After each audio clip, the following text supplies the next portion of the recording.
Hello famille, bien ou quoi? C'est le fils du pays. Alors je vous demande d'aller tous vous abonner à la page Facebook Koburu TV Africa et à la chaîne YouTube Koburu TV Africa. Parce que vous savez, c'est la meilleure chaîne ici dans le septentrion. Et comme vous le savez tous, Koburu TV Africa, ce que dit l'image. On est ensemble. See you. Koburu TV Africa, ce que dit l'image.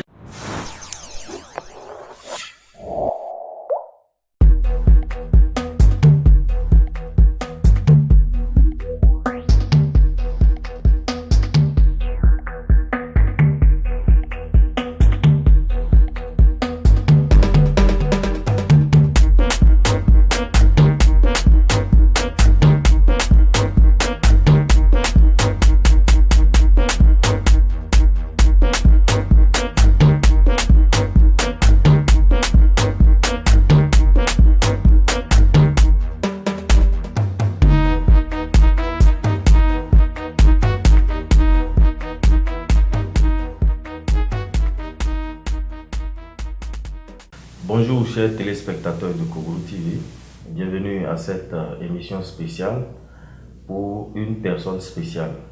Sans plus tarder, nous allons découvrir qui est l'invité d'aujourd'hui. Allons d'abord la pub, puis nous revenons.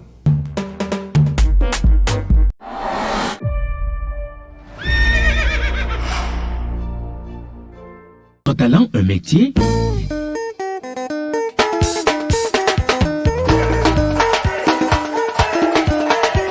Développez votre professionnalisme.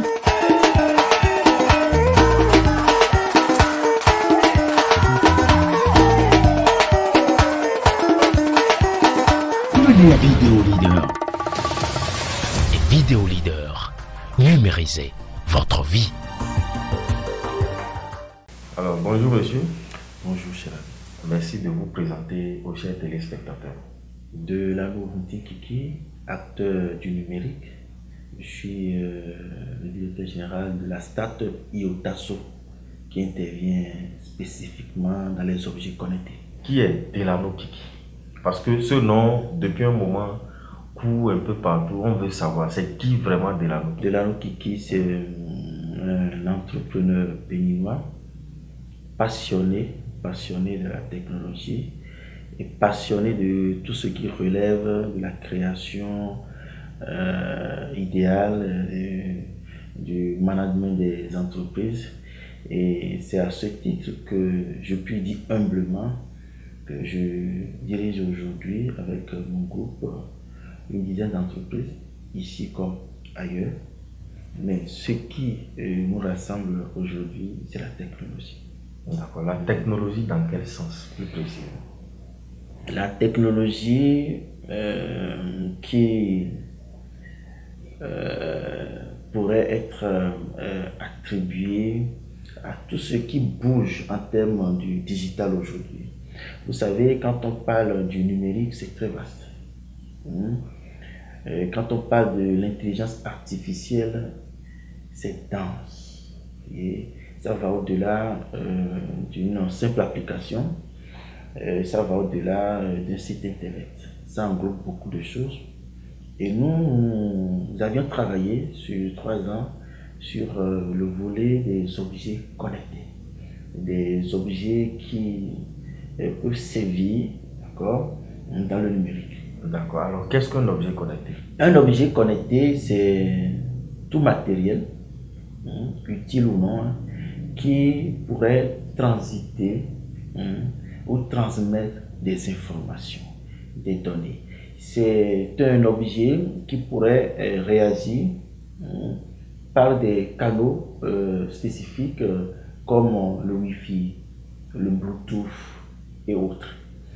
Aujourd'hui, nous avions pu travailler sur des objets inertes. Parce qu'à la base, un objet connecté souvent doit être chargé. Et ce que nous sommes en train de présenter concerne des objets qui peuvent ne pas être chargés, mais qui peuvent réagir face à un téléphone portable et qui pourraient également emmagasiner des informations, des données récupérables un peu partout dans le monde. Donc en gros, l'objet connecté, c'est cet objet qui peut servir transitoire, d'information et autres. D'accord. Alors, pourquoi connecter un objet?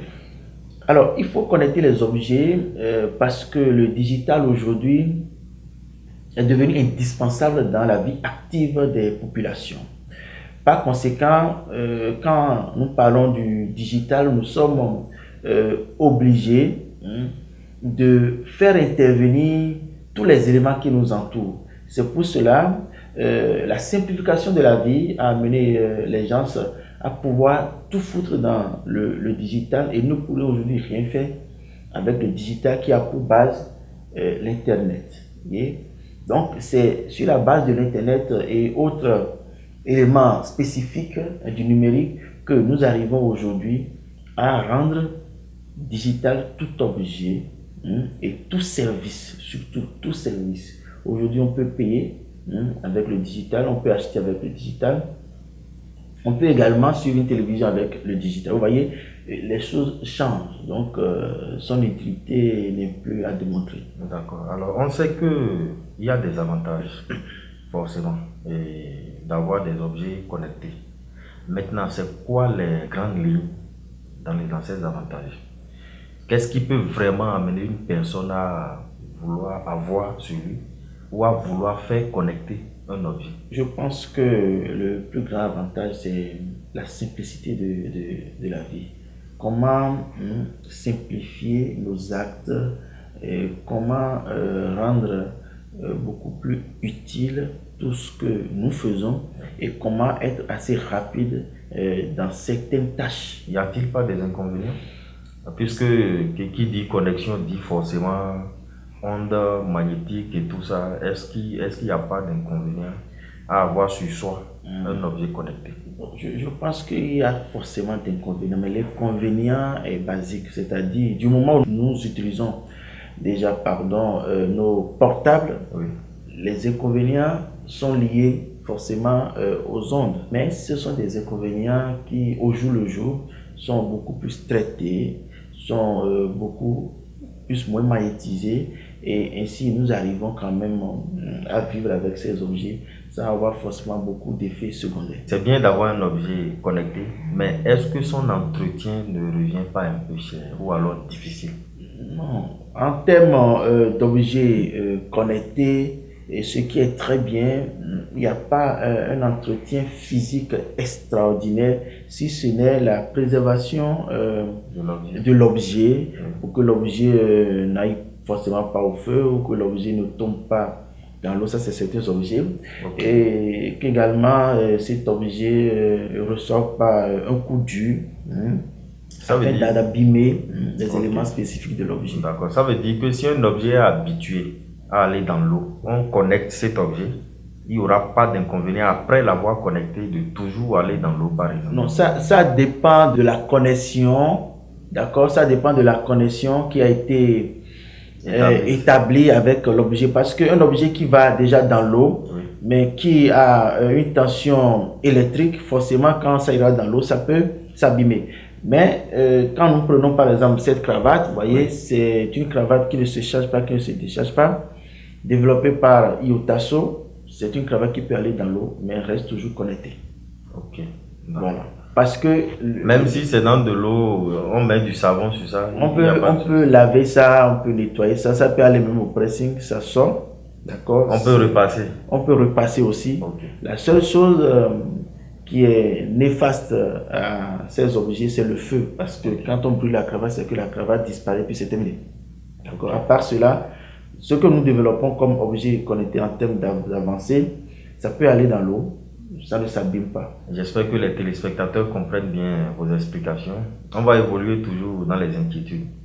Alors, peut-on connecter un humain? Oui, nous pouvons connecter un humain et... Je prends l'exemple des enfants, par exemple, qui disparaissent. On a souvent des avis de recherche parce qu'un enfant a disparu, on a kidnappé un enfant.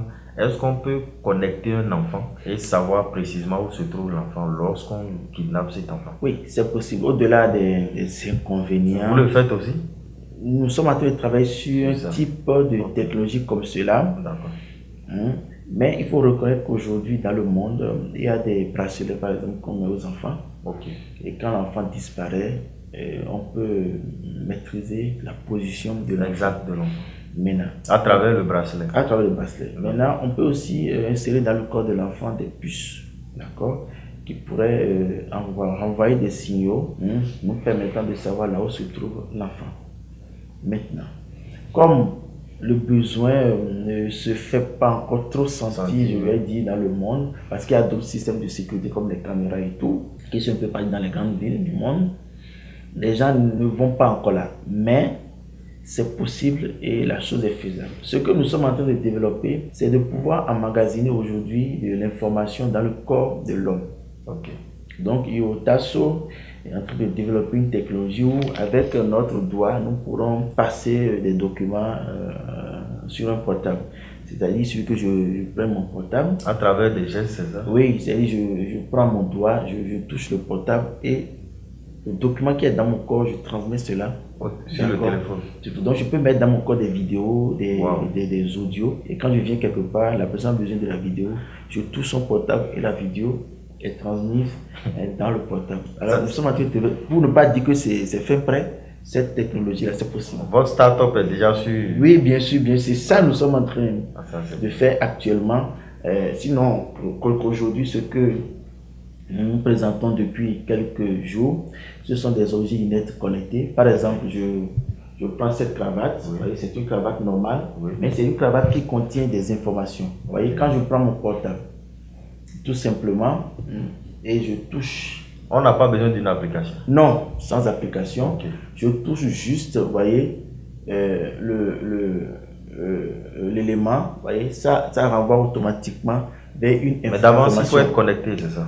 Il faut avoir la connexion. Non, si l'élément qui est dedans est un élément connectable comme un site internet, pour accéder au site internet, il faut forcément être connecté. Si c'est un document, ça n'a pas besoin de connexion, par exemple. Vous voyez, nous sommes là sur le site internet du président de la République. D'accord? Donc, c'est le site de la présidence. Donc, le site du président est dans cette cravate. Donc, quand je prends mon portable et je touche juste. Vous voyez, avec mon portable, automatiquement, ça me renvoie vers le site de Patrice Talon. Vous voyez, et c'est bien visible. C'est la même chose que nous pourrons avoir avec, vous voyez, ce porte-monnaie qui est un porte-monnaie simple, d'accord. Mais quand je prends mon portable, je touche juste le porte-monnaie, ça me renvoie vers une information. C'est automatique. Ça me renvoie vers une carte de présentation. Ça, c'est mon nom, c'est ma photo et tout. Et ce qui est bien, c'est que je peux rester à Parakou. Et le porte-monnaie comme la cravate peuvent être aux États-Unis. Et je reste à Parakou et j'échange les informations. Ça veut dire que nous restons ici et nous ne voulons plus que le site internet de la présidence soit s'affiche. Nous voulons que ce soit la page web de Koburu TV. Nous restons ici, nous programmons automatiquement. Aux États-Unis, on aura le direct de Koburu TV. C'est automatique. À travers la cravate. À travers la cravate. Alors nous voulons changer, nous voulons maintenant mettre un document. Nous voulons envoyer un document aux États-Unis sans que ça ne transite par Internet, par un mail et tout. Nous changeons depuis Parakou l'information. Nous mettons le document sur la cravate à distance. Et ils peuvent recevoir ça. Automatiquement, il suffit que la personne prenne son portable, touche encore la cravate, la personne aura automatiquement l'information, c'est-à-dire le document. C'est valable pour les 50 produits que nous avions testés. Donc il y a des sacs, il y a des chaussures. Il y a des blocs-notes, il y a beaucoup d'éléments que nous avions concoctés afin de pouvoir permettre aux gens du monde entier. Vous faites un boulot noble. J'espère que, je ne sais pas, le pays vous accompagne dans vos activités. Bon, oui, le pays nous accompagne. Parce qu'ailleurs, des personnes comme vous, on ne les laisse pas comme ça. Nous sommes beaucoup plus chouchoutés ailleurs. C'est pour cela qu'au pays, parce que d'autres nations comprennent beaucoup plus l'importance de ce que nous sommes en train de dire. Surtout les nations européennes comprennent le fondement de ce que nous sommes en train de faire. Quand on parle du digital, c'est un combat numérique aujourd'hui Et au jour le jour, les gens sont... Ce que nous vivons aujourd'hui, Voilà. on n'a pas le choix. C'est un peu ça. Vraiment, moi je vous félicite beaucoup. Alors, qu'est-ce qu'on peut connecter d'autre? Alors, je pense qu'aujourd'hui, on peut tout connecter. On peut connecter un arbre, on peut connecter une maison, on peut connecter même les perruques des femmes. On a essayé, on a même les boucles d'oreilles d'une femme. Même les boucles d'oreilles, les bagues. Même les dessous, on peut connecter. Oui, même les dessous. Les soutiens-gorge. On peut tout connecter. C'est ça qui est très bien. Avec maintenant, j'ai une question, monsieur Delano. Est-ce qu'on peut traquer un objet? Oui, on peut traquer un objet. Savoir où se trouve tel objet, par exemple. Oui, c'est très facile, ça fait partie des choses qui sont très populaires. On peut le faire et nous le faisons aussi simplement possible. Sauf que c'est un service un peu délicat. Nous ne mettons pas directement le tracking dans nos objets, à moins que la personne fasse la demande. Sinon, les objets ne sont pas forcément identifiables un peu partout. Mais c'est possible que ce soit une moto, une voiture, une chaussure, un habit, même la personne debout, on peut savoir là où elle est et pouvoir suivre ses mouvements. C'est vite fait même. Ah, là, c'est vraiment super. C'est bien. Ça veut dire qu'on peut acheter son objet n'importe où et venir le faire connecter. Ou bien, est-ce qu'il y a des caractéristiques? Oui. Est-ce qu'il y a des matières qu'il faut avoir d'abord sur l'élément, ou bien est-ce qu'il faut éviter qu'il y ait telle ou telle matière sur un objet avant que ça n'accepte une connexion? Non, tout objet peut être connecté. Tout objet. C'est vrai que nous présentons déjà... Quelle que soit sa qualité. Voilà, nous présentons déjà des objets fabriqués, connectés, mais quelqu'un peut avoir son sac qui lui est assez cher, qui voudrait quand même connecter ce sac, avoir des informations dans ce sac et aller un peu partout avec ce sac tout en ayant les informations numériques dedans. On peut le faire. Nous allons essayer juste de digitaliser l'objet. On va digitaliser le matériel et c'est fini. Ce matériel pourrait porter des informations. Sur vos explications, je pense que tout le monde a envie de faire connecter ces objets. Alors, ça ne coûte pas cher? Oh, ça ne coûte pas les yeux de la tête. Je prends par exemple cette cravate. C'est une cravate que vous pouvez utiliser toute votre vie et changer les informations comme vous voulez. Ça ne coûte que 25 000, vous voyez. Donc pour changer les informations, il faut toujours revenir vers vous. Non. La personne peut rester chez elle et changer les informations. Elle-même, la personne aura une interface où la personne même sait ces informations. Tout ce qu'elle veut, c'est gratuit. Gratuit, tout gratuit. Et il y a un service après? Oui, il y a un service qui est là. Si la personne a un souci, nous pourrons intervenir. Peut-être la cravate ne répond pas à ce qui est très rare. Peut-être que c'est nous qui l'avions bloqué parce que peut-être des informations qui ne devaient pas transiter par là sont transitées. Nous l'avions bloqué. En dehors de ça, la personne est libre d'utiliser, de mettre les informations qu'elle veut. D'accord. Je pense qu'à notre niveau, on a libéré toutes nos inquiétudes. Je ne sais pas, et si les téléspectateurs ont d'autres questions, c'est de les laisser en commentaire et vous allez forcément répondre sur notre page YouTube et Facebook. Alors, dites-nous, vous avez un mot de fin ou quelque chose à ajouter? Alors, ce que je voudrais ajouter, de motiver toujours tous ceux qui sont dans le numérique à continuer les recherches. La chose est possible parce que quand on parle du digital aujourd'hui, c'est un champ très ouvert. Et nous n'avions même pas encore exploité les 10% de la capacité de l'intelligence artificielle dans le monde.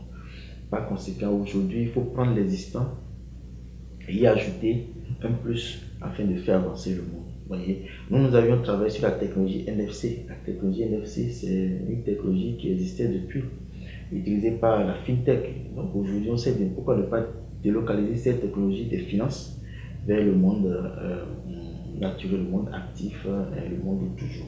Ce qui est fait aujourd'hui, on a des objets connectés. Donc la chose est possible. On peut même connecter nos maisons un peu partout dans les villages. On peut faire ce qu'on veut. Donc le champ est libre. Je vous remercie. Merci à vous. Vraiment, félicitations à vous pour ces efforts. Et nous allons prier que Dieu vous accompagne dans ce combat. Alors, chers téléspectateurs, nous voilà à la fin de cette émission. On vous rappelle que Delano qui est de passage à Parakou, on n'a pas voulu le laisser partir comme ça. Donc, on espère qu'il va répondre à une autre invitation spéciale en se déplaçant uniquement pour venir à Parakou afin de répondre à d'autres inquiétudes. Merci de toujours rester connecté et portez-vous bien. À bientôt. Partagez la vidéo. Et tout Dieu des partages. N'oubliez pas de commenter.